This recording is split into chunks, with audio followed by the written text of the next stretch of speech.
কি টিচার হয়েছো? পড়াও, মাইলোকে পড়াও।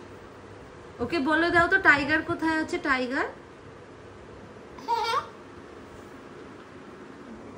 পিছনটা দেখতে পাচ্ছি,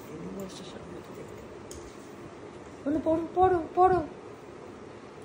এই বসো, এই বসো, আরে দূর ওখানে বসো। চান্সের ওপরে এসেছে গুরুদায়িত্ব, মাইলোকে পড়াশোনা শিখিয়ে কিছু একটা বানাতেই হবে। তো খুব চেষ্টা করে যাচ্ছে স্টুডেন্টকে কিছু বোঝানোর জন্য। এদিকে মাইলো ভাবছে কোন ঝামেলার মধ্যে দিয়ে এসে পড়লাম রে বাবা, এই বয়সকালে এখন আমাকে পড়াশোনা শিখতে হবে। তাই আমি বললাম যে না চান্সি, যাও ব্রুনোকে ডেকে নিয়ে আসো, ওকে পড়াও, ও বয়সে ছোট আছে।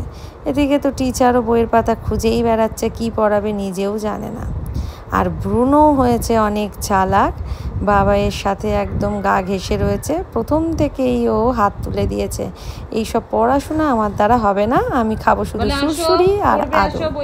তো ও টিচার তো চেষ্টা করেই যাবে। তো আজকের ভিডিও এই পর্যন্ত।